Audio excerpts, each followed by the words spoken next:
madaxweyne xasan sheekh iyo ugaaska Mariixaan oo khadka taleefanka ku wada hadlay.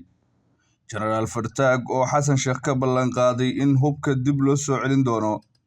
Dadka reer Boorama oo banaanbax ay dhigeen ku sheegay in ay taageerayaan beesha Mariixaan. Warbixintan ayaan ku eegi doonaa falcelinta xasan sheekh ee hubka shacabka caabud waa u gacan galay. Balse marka hore muuqaalka like saar oo sii share garee mahadsanid. Madaxweyne xasan sheekh maxamuud ayaa weji kale u yeelay hubka la qabsaday kadib xalay diidmo uu kala horyimay ugaaska beesha Mariixaan iyo hoggaanka deegaanka.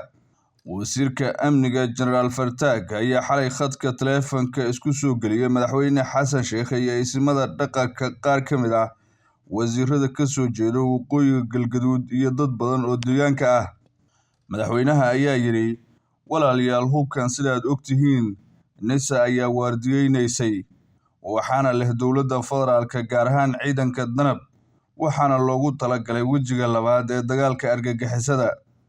Mid ka mid ah wasiirada ka soo jeeda waqooyiga Galgaduud oo madaxweynaha u jawaabay ayaa yiri mudane waan ka xunnahay haddii hubka sidaas aad sheegaysa ciidanka dowladdu leeyihiin balse talada hadda faraha ayay ka baxday hubkana wuxuu u gacan galay dadweyne wayna adag tahay soo celintiisa.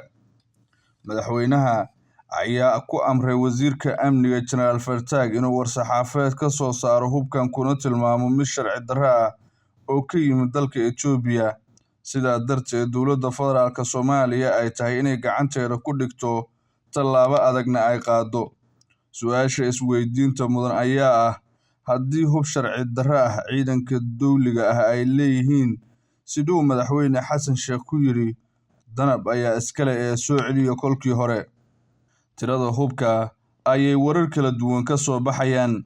Waxaa la tabinayaa in la qabsaday 1200 oo AK-47 ah, boqolaal sharpshooter, 120 qoriga PKM-ka loo yaqaan, 100 dhashiike, 20 sekaawe, iyo 10 bistooladood iyo rasaas tirabeela sida la sheegay. Wasiir Fartaag waxaan la ogeyn waxa uu adeegsan doono haddii uu diido ugaaska in shacabka dib loogu soo celiyo hubkan. Sida muuqatana xaaladdu ay ku dhowdahay fashil. Maamulka Galmudug waxa uu soo saaray jawaab aan diiradda saarayn in dadka deegaanka hubkan laga soo celiyo balse tallaabo adag laga qaadi doono kuwii soo geliyay. Maamulka ayaa warqadiisa waxa uu ku dhigay qoraal adag iyadoo oo ay sheegeen in ay tallaabo ka qaadi doonaan kooxo ay ugu yeereen qowleysato oo hubkan lahaa. Wararka qaar waxay sheegayaan in hubkan ay lahaayeen murashaxiin dowladda Galmudug xil ka doonaya waxaana taasi qorqor ay la noqotay dhakafaar. Dhinaca kale dadka reer Boorama ayaa bartamaha magaaladaas ku qabtay dibadbax iyaga oo sheegay inay taageerayaan walaalahood Mariixaan ayna ku garab istaagayaan hubka ay heleen.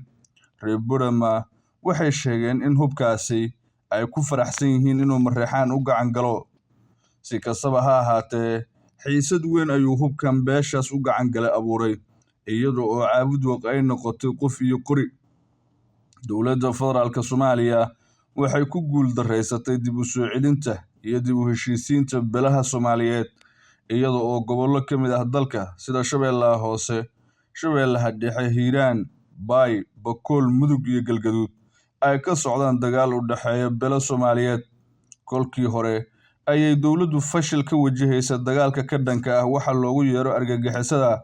Haddana dowladdu waxay awoodi la'dahay in ay nabadayso beelaha Soomaaliyeed ee wadadega ama ood wadaagga ah. Madaxweyne xasan sheekh maxamuud hadda waxaa haysata laba daran mid dooro. Hub aad u badan ayaa la sheegayaa in uu gacanta u galay dad aan loo wadin ama munaasib uusan ku ahayn.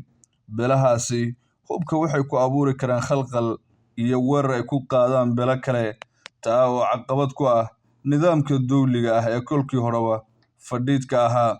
Haddaba daawadow adigu sideed u aragtaa hubkan ay heleen dadka shacabka ah ku dhaqan gobolka Galgaduud gaar ahaan degmada Caabud Waaq iyo duleedkeeda? Aragtidaada qaybta hoose commentiga noogu reeb. Muuqaalka like saar oo la wadaag saaxiibadaada sidoo kale follow soo dhabartayda Facebook ee Dhaxalgal TV. aad ayaad u mahadsan tahay daawade.